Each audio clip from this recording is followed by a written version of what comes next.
क्या तुमने कभी गौर किया है कि तुम्हारे पास समय की कमी उतनी नहीं है जितनी ध्यान की कमी है? तुम सुबह उठते हो और दिन शुरू होने से पहले ही तुम्हारा मन 10 दिशाओं में दौड़ चुका होता है। फोन में क्या आया, किसने क्या कहा, कल क्या हुआ, कल क्या होगा, कौन आगे निकल गया, कौन तुम्हारे बारे में क्या सोच रहा है, कौन सा काम पहले करना है और कौन सा बाद में। फिर शाम आती है और तुम थके हुए होते हो, लेकिन भीतर से एक सवाल उठता है, आज मैंने वास्तव में किया क्या? यही आधुनिक मनुष्य की एक गहरी विडंबना है। वह बहुत कुछ कर रहा है, लेकिन जो सबसे ज़रूरी है उस पर पूरी तरह उपस्थित नहीं है। और शायद जीवन को बदलने के लिए तुम्हें बहुत सारी चीज़ें जोड़ने की ज़रूरत नहीं है। तुम्हें कुछ अनावश्यक चीज़ें हटानी हैं, क्योंकि ध्यान जहाँ जाता है धीरे धीरे जीवन भी वहीं जाने लगता है। तुम जिस बात को बार बार सोचते हो, जिस चीज़ को बार बार देखते हो, जिस व्यक्ति की बात को बार बार अपने भीतर दोहराते हो, तुम अपनी ऊर्जा उसी को दे रहे हो। इसलिए पहला प्रश्न यह नहीं होना चाहिए कि मैं और क्या करूं। पहला प्रश्न होना चाहिए, जो मैं कर रहा हूं उसमें से वास्तव में ज़रूरी क्या है? यह प्रश्न बहुत साधारण है, लेकिन अगर ईमानदारी से पूछा जाए तो जीवन की बहुत सी उलझनें वहीं टूटने लगती हैं। तुम्हारे पास 10 काम हैं, लेकिन ज़रूरी शायद 2 हैं। तुम्हारे पास 100 विचार हैं, लेकिन उपयोगी शायद 3 हैं। तुम्हारे पास बहुत से लोग हैं, लेकिन हर रिश्ते को हर समय अपनी ऊर्जा देना ज़रूरी नहीं है। तुम्हारे पास बहुत सी इच्छाएं हैं, लेकिन हर इच्छा को पूरा करना जीवन का उद्देश्य नहीं है। मन का स्वभाव है चीज़ें जोड़ते जाना, एक और लक्ष्य, एक और वीडियो, एक और जानकारी, एक और तुलना, एक और चिंता। लेकिन चेतना का रास्ता कई बार उल्टा होता है। जो ज़रूरी नहीं है उसे धीरे धीरे छोड़ देना। वैज्ञानिक शोध भी ध्यान के बारे में यही महत्वपूर्ण बात दिखाता है कि जब हम बार बार एक काम से दूसरे काम पर जाते हैं तो हर बदलाव की अपनी मानसिक कीमत होती है। मल्टीटास्किंग अक्सर उतनी कुशल नहीं होती जितनी बाहर से दिखाई देती है। इसीलिए जब तुम किताब पढ़ते हुए फ़ोन देखते हो, फिर संदेश का जवाब देते हो, फिर वापस किताब पर आते हो, तो तुम केवल कुछ सेकंड नहीं खोते। तुम्हारा ध्यान भी दोबारा उसी गहराई में आने की कोशिश करता है। इसीलिए एक समय में एक ज़रूरी काम करना केवल प्रोडक्टिविटी का तरीका नहीं, बल्कि अपने मन के प्रति सम्मान भी है।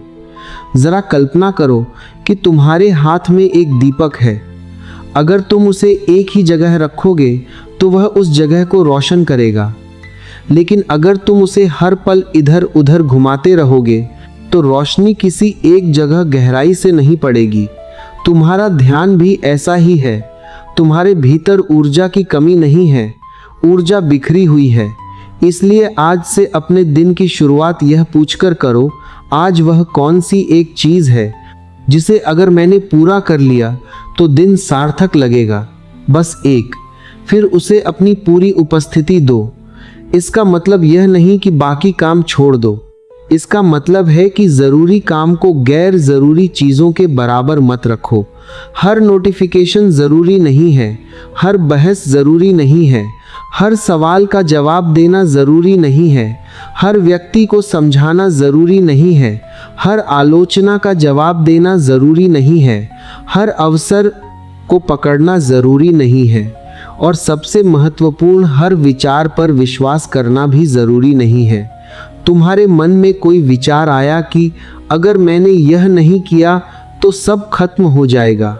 ठहरो, उसे देखो, पूछो क्या सच में, या यह केवल मन की बेचैनी है। यही ठहरना तुम्हें प्रतिक्रिया से जागरूकता की ओर ले जाता है। जब तुम हर विचार के पीछे भागना बंद करते हो तब तुम्हें पहली बार पता चलता है कि मन में विचार बहुत हैं, लेकिन हर विचार तुम्हारे जीवन का आदेश नहीं है। और यही साक्षी भाव का आरंभ है। विचार को देखना, लेकिन विचार बन जाना नहीं।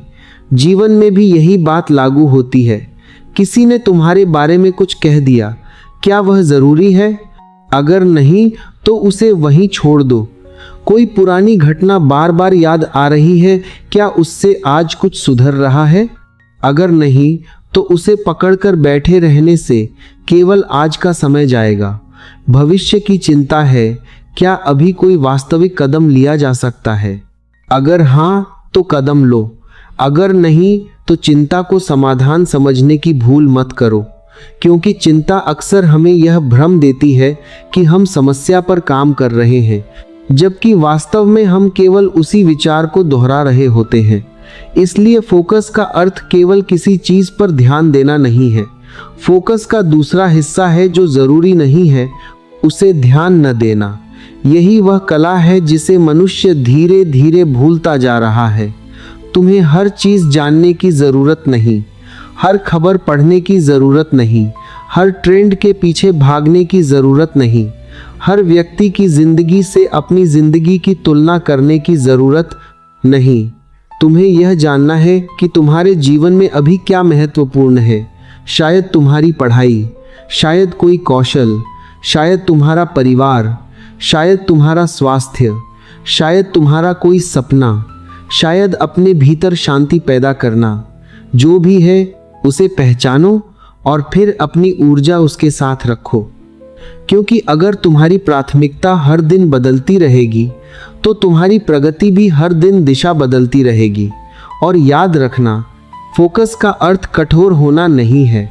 इसका अर्थ यह भी नहीं कि तुम जीवन की सुंदरता को छोड़ दो, बल्कि जब तुम जरूरी चीज पर उपस्थित होते हो तब साधारण क्षण भी गहरे हो जाते हैं। किसी से बात करो तो सच में उसकी बात सुनो, खाना खाओ तो केवल खाना खाओ, पढ़ो तो पढ़ो, चलो तो चलो, अपने परिवार के साथ बैठो तो उस क्षण को आधा फोन और आधा इंसान मत बनाओ। जिस क्षण में हो उस क्षण में पूरी तरह आ जाओ। शायद यही वर्तमान में जीने का सबसे व्यावहारिक रूप है।